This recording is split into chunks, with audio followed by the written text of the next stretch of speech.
Hi, my name is David Wallimann. Welcome to this channel, which is all about helping guitar players like you find your voice on the instrument, develop it to tell your own personal musical story. I strongly believe that music can communicate really powerful things. And we've seen that in the world. It can be used for the good of people, it can be used for the bad of people, but music has power. And we're going to go back to that original thought process when we start speaking with our instrument. And we're going to look at what happens when we're actually speaking with our voice, which is another instrument. When we convey ideas to others, we need to convey ideas to others, of course. But how do you do that? Well, you do that by realizing that other people need time to digest what you're telling them. If I just spoke with no commas, no punctuation, well, my speech would be really difficult to follow. Maybe it is already, I don't know. But it would be even harder to follow without any silences for you to digest what I'm telling you. And we're going to do that with music. And one of the best ways to do that is to approach it like a sax player, for example, who does it very naturally. A sax player can't play anything if he's out of breath. We're going to apply that to our instrument. Now, yes, it might be a little strange, and it was for me when I played that intro in the beginning, reminding myself of that, and maybe it wasn't as fluent as I would be if I just approached this from the instrument side. But I'm convinced that if I do this exercise a little bit more, my leads and your leads are going to be a lot more efficient and impactful on the listener. You got to remember that the listener doesn't know what you're going to tell him. And you need to almost seduce the listener into what you're playing so that he can get into what you're playing. If you start throwing a bunch of notes, very technical things right away, that might speak to guitar players and they might really appreciate what you're doing, but that's it. You got to remember that, most people who are going to listen to your music might not be into guitar. And we're going to try to speak to both. And today we're really going to focus on speaking to someone who maybe doesn't know about sweeping, alternate picking, economy picking, and maybe doesn't even care about it.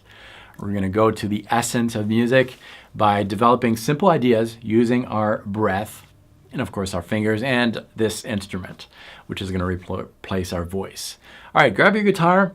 We're going to get started with a close-up. Here we go. Today we're going to work in the key of D major, which is the key of the backing track that I was playing in the intro. And watch this video till the end. I'll tell you how to get that backing track for free. And the position itself doesn't really matter. What really matters here is phrasing and preparing what we're going to speak musically on the instrument, which is really what this channel is all about. And for that, we're going to go where we're very comfortable, and that's our speech. When I'm talking to you right now, there are two things happening. There are pitches. If I replace my speech here with ta-ta, not words, but ta-ta, you would have something like ta-ta-ta-ta, ta-ta-ta-ta-ta, ta-ta-ta, right? Different pitches going on, and also rhythm and silences. Those silences are really important, and they fall very naturally when I'm speaking to you. Whenever I need to take a breath, I'm going to have to stop to take a breath, and that's really the core of this exercise. In order to do this, we're going to start with our language. We're going to say a sentence. Any sentence is okay, but let's try this one. Today we're going to talk about guitar. That was my sentence, and at the end of this sentence, I'm going to take a breath, and I'm going to say another one. But let's take a look at that sentence. So we have pitches going on. Today we're going to talk about guitar. We're not really worried about the pitches, but we're worried about the rhythm. So if I replace today we're going to talk about guitar with rhythm, I have something like this. Today we're going to talk about guitar. 10 syllables, 10 notes, 10 different pitches. Da-ga, da-ga, da-ga, da-ga, da-ga. Okay? Today we're going to talk about guitar. Today we're going to talk about guitar. Da-ga, da-ga, da-ga, da-ga, da-ga. And we're going to take our D major scale. You can play any notes, but we're just going to send that scale. Like that. You can see that on the screen. You can use the 3-note per string pattern or the cage system. It doesn't really matter. But 10 notes. So 1, 2, 3, 4, 5, 6, 7, 8, 9, 10. Okay?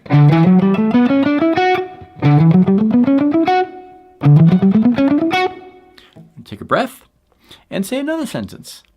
I love guitar. Taka taka. Take a breath. Okay? And you're making up a story like that.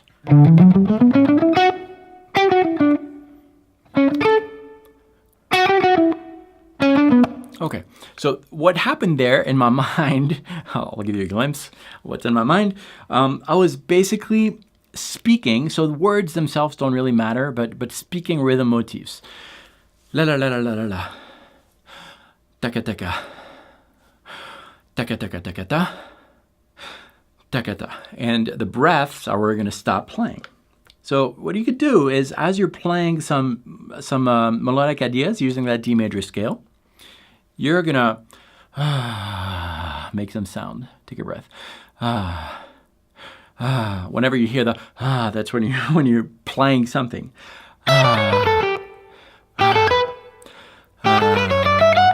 Okay, that kind of thing.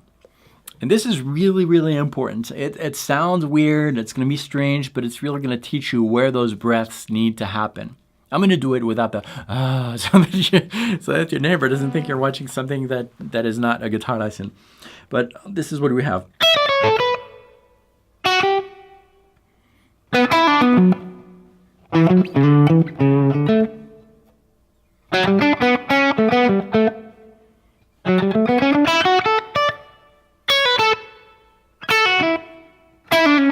It sounds musical, right? And that's all because of the breaths. There's another element here, and this is an element of building your speech, building your story. You need to dumb things down. In a story, when you're telling a story, you go from one idea to the other. Musically, go even simpler than that. Instead of going from one idea to the other, really tie all these ideas together. For example, if you're reading a book, we're not talking about musically, you're reading a story. Today, the princess woke up. She was feeling really happy. She was happy because the sun was shining, so she went outside.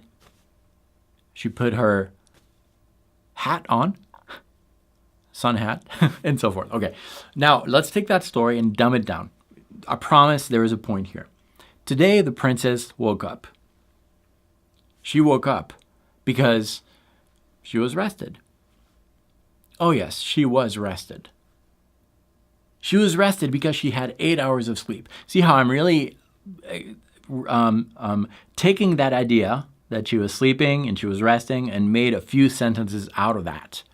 I'm not going from one idea to the next. I'm really building my story. So it's a longer story. Musically, what does that look like? Well, if I'm just saying my story like I did in the first way, I'm going from one idea. Today the princess woke up. Could be this. It was a beautiful day outside. She put her hat on and she went outside. Okay, all these licks, there's some kind of continuity, but once I played that lick, I'm moving on to the next.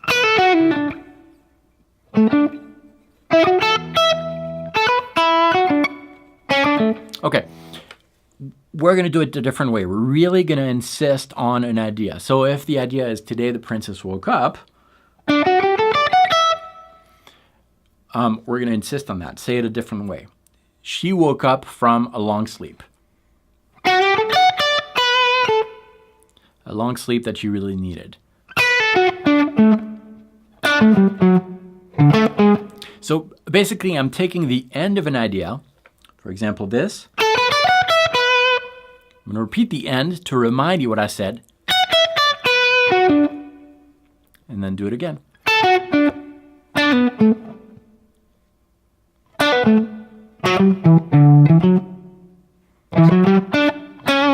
I'm staying in the same zone. So if I finish my idea here, those few notes, the ending notes, I'm going to use that as a starting point to a new idea.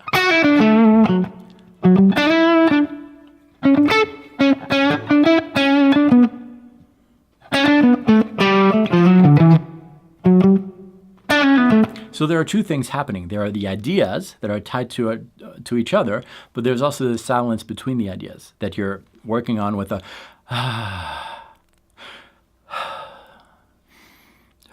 It all breathes.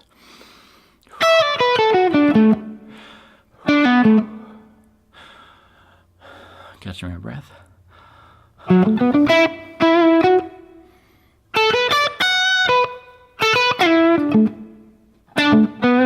Right? I'm building a story musically with no backing track involved. That's the idea. And this is the kind of thing you could do on a walk without a guitar.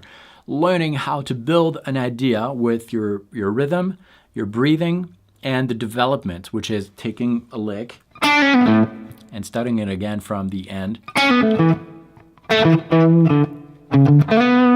Don't be scared to insist on something. I'm going to play a little bit, and hopefully you'll see the thread between one idea to the next, the common thing, the breaths, and the shortness of the idea. An idea is a standalone idea. So we have multiple licks that are tied to each other rhythmically and silences, and this is the kind of thing that you'd have.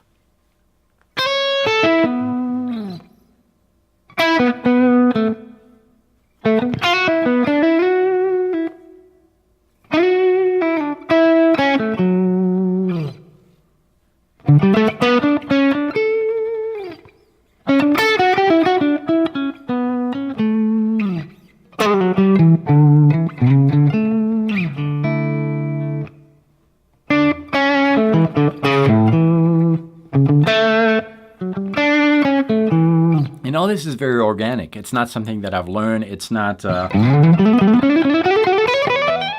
kind of thing. It's not lick-based. It's really story-driven.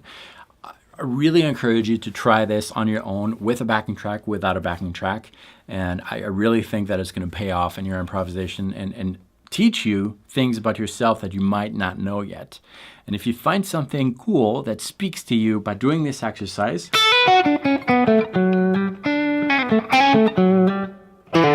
that's something that you need to develop because it's from inside of you, and that's what makes you, you on the guitar. You can download the backing track that I was using at the beginning for free. All you need to do is visit the link below, enter your best email address, and I'll be sending you right away for you to practice this breathing concept. If you do this on a regular basis, it's going to come out very naturally in your playing at some point, and that's going to make a big difference between who you are and who they are. You want to be who you are. Remember, nobody can play the way you play on the guitar. This is what this channel is all about. And if this was your first visit, I would encourage you to subscribe. Hit the subscribe button, because every single week I have about 3 videos coming out helping guitar players like you, like me, like us, find our voice and develop it to tell our own musical story. Thanks for watching this. I'll see you next time.